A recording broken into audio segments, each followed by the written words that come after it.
Alright, Shalom. First and foremost, when I start this lesson off by giving all the praise, honor, and glory unto Yahweh, Ba'ashim Yahushai, Ba'ashim Rakakudash, double honors to the apostles and elders of Great Millstone, honors to all the brothers who are fervently pushing the word in sincerity and in faith, and Shalom to all the sincere believers. Now, this lesson is going to be based on the severe storms that left thousands without power in Taney County. So through the Spirit, I'm going to read this article, get some precepts, and the Lord's will be ratified. It says, severe thunderstorms swept through the region along the state line Saturday night, leaving thousands without power. According to PowerOutage.us, more than 4,000 customers remain without electricity across southwest Missouri. Taney County was the hardest hit, with over 2,000 outages reported. In neighboring Berry and Stone counties, 857 and 114 customers respectively are still without power. At the time of constructing this article, only 28 customers in northern Arkansas have reported power outages. Utility crews are actively working to restore service. So just more storm-related judgment from the Lord. 2 Ezra 8:50. For many great miseries shall be done to them that in the latter time shall dwell in the world, because they have walked in great pride. And we've been seeing that, especially in regards to these storms and tempests. Because if it's a hailstorm, if it's a lightning storm, if it's a torrential rainstorm or a powerful enough windstorm, there could be flooding, there could be power outages. There can be damage to homes and cars. People can get wounded or killed.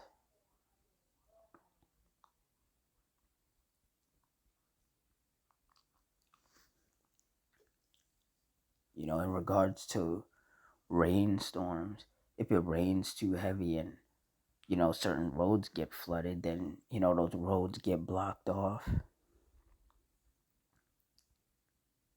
Like even highways can be shut down if the highway gets flooded.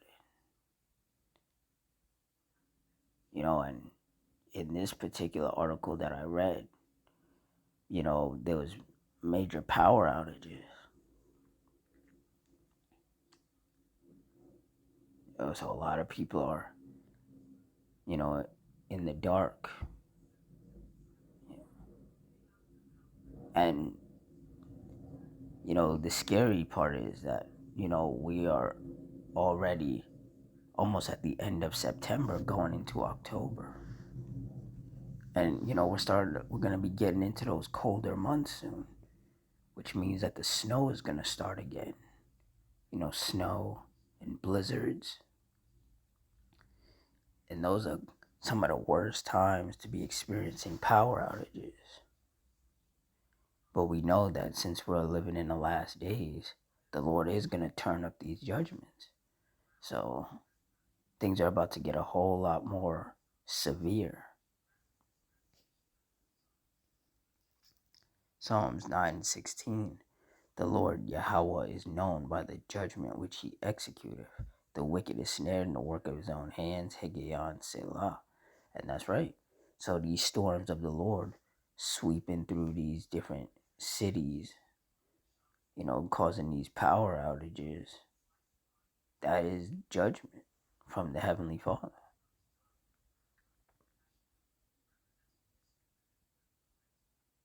And the Lord is just going to keep dishing out these judgments. He's going to continue to send these storms. He's going to continue to cause flooding and power outages and fires. And people are going to continue to be wounded and killed as a result of these storms.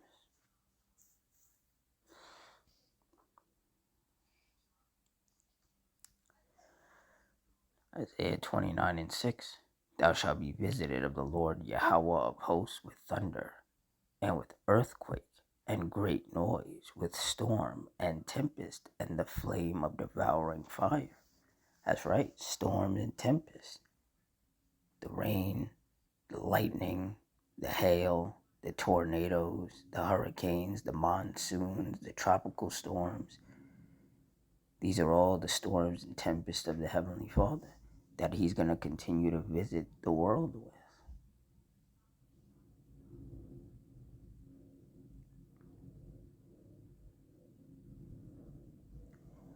Isaiah 28:2, Behold, the Lord, the mighty and strong one, which has a tempest of hail and a destroying storm, as a flood of mighty waters overflowing, shall cast down to the earth with the hand. And we've seen that. We've seen the destructive nature of these storms. The siding and the roof of homes can get torn off. If it rains heavy enough, especially in an area with poor drainage, can be massive flooding. Homes get flooded, different businesses get flooded, people's cars get submerged underwater. There's power outages. If there's a lightning storm, it could cause power outages. It could also cause fires. If there's a powerful enough windstorm, it could knock trees over onto people's cars and onto people's homes.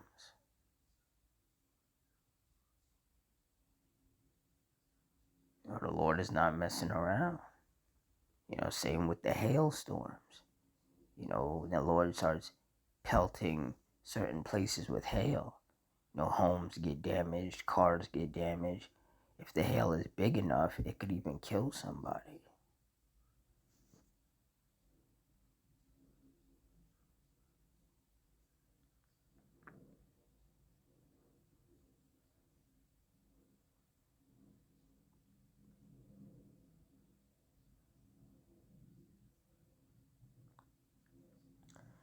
Psalms 11:6. Upon the wicked he shall rain snares, fire and brimstone, and an horrible tempest. This shall be the portion of their cup. And there are certain parts of the country, specifically more the south and the Midwest of the country, that do get hit with a lot of tempests in the form of tornadoes. And we've seen how destructive these tornadoes can be, how deadly these tornadoes can be. And best believe the Lord, He's going to turn that up. He's going to intensify that. There's going to be 2 or 3 tornadoes spawning at the same time, just in different areas, sweeping through, just destroying everything, wounding people, killing people, because we're living in the last days.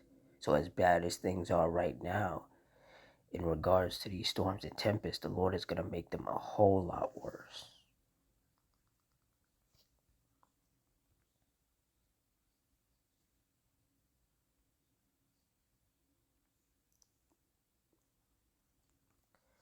Psalms 83:14. As the fire burneth a wood, and as the flame setteth the mountains on fire.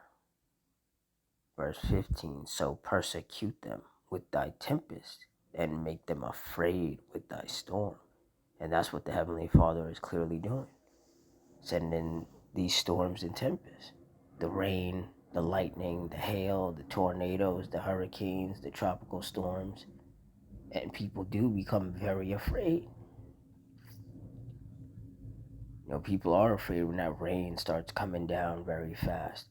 People are afraid when they hear that loud thunder, when they see those crazy flashes of lightning.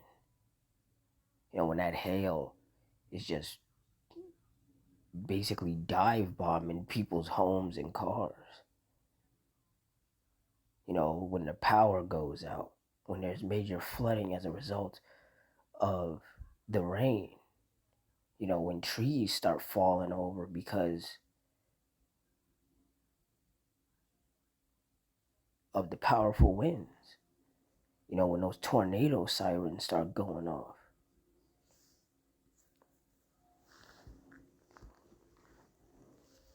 These people, Salakia, these people think that this is a joke. And they think that this is a game, but the Lord has never been playing with them. And they're about to find that out in the harshest ways possible.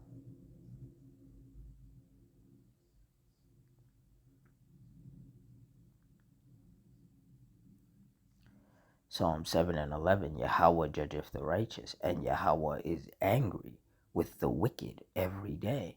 Yeah, and the Lord brings judgment upon these wicked people every day. Just piling it on, laying sore strokes upon these wicked people. And they still don't get it. They'll still say that it's Mother Nature or whatever. They still won't acknowledge that this is the judgments of the Lord. Proverbs 22 and 3, a prudent man foreseeth the evil and hideth himself, but the simple pass on and are punished. And the simple are the people who don't take the warning seriously. Mainly the warnings from the men of the Lord, who are warning them that the wrath of the Heavenly Father is about to be unleashed upon them.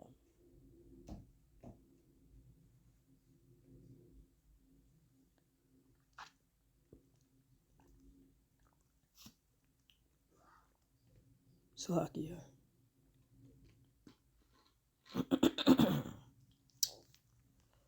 Salakia.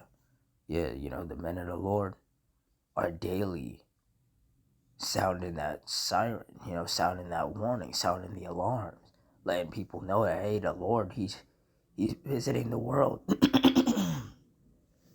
with more and more wrath and judgment. Like, now is the time to, get your act together, stop playing around. But a lot of people, they don't want to listen. They're so consumed with folly. They're so consumed with being wicked, with running around being a demon. And that's why when the Lord brings heavy judgment upon them, those of us of the hopeful elect, we can't feel bad for these people because they've been warned. They chose to not heed the warnings, to mock the men of the Lord, to scoff and scorn at the men of the Lord. It's like that old saying, it's all fun and games until somebody gets hurt. In reality, it's all fun and games until the Heavenly Father starts handing out judgments, starts handing out them sore strokes. Then everybody wants to get serious.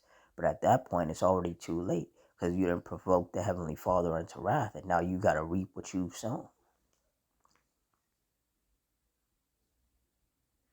And as I've been saying, those of us of the hopeful elect, we got to continue to look at these judgments and, be afraid of the Lord, fear the Lord, because he can easily bring these judgments upon us if we anger him. That's why we have to constantly examine ourselves, rehearse the righteous acts, follow the law, statutes, and commandments to the best of our ability, watch, read, pray, fast, be circumspect. We got to stay locked in. Now is not the time to be messing around. And like I said, these wicked people who continuously are just out here doing things that anger the Lord, they're going to continue to be visited by the Lord through his spirits of vengeance that are going to continue to lay sore strokes upon them. So things like this, these power outages, they're only going to happen more often. These severe storms, these deadly destructive tempests, they're going to continue to happen more often as well. Because we are living in those last days.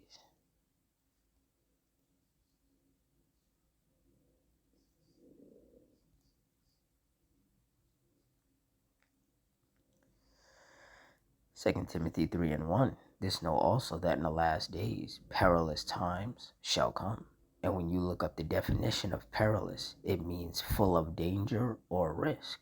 And there's no way that you can take a look at what's happening all over the world. The wars, the rumors of wars, the famines, the power outages, the storms, the tempests, the fires, the earthquakes, the volcano eruptions, all the violence, the shootings, the stabbings, the kidnappings, the division amongst the people, people making threats against each other, and then some people actually acting out those threats. Like, there's no way you can see all of these events taking place throughout the world and still not believe that we're in the last days. Like, chaos is about to fully consume this earth. Famines, pestilences, civil wars, race wars, world wars, just complete chaos. And the only ones who are going to survive this are those who have been chosen by the Heavenly Father to endure unto the end and be saved. The rest of these people, they're going to die. They're going to die in very horrible fashions. Whichever way the Lord sees fit to manifest their judgment. So for all you sincere brothers and sisters out there, continue to fear the Lord. Continue to stay locked in. Continue to stay prayed up. So with that, I'm going to wrap it up here. Closing, I want to give all the praise, honor, and glory unto Yahweh, Bahashim, Yahweh Shai, Bahashim, Makakudash, the Wadi Yahweh Bahashim Yahweh Shai, for putting the spirit on me to do this lesson. Double honors to the apostles and elders of Great Millstone. Honors to our brothers who are fervently pushing the word in sincerity and in faith.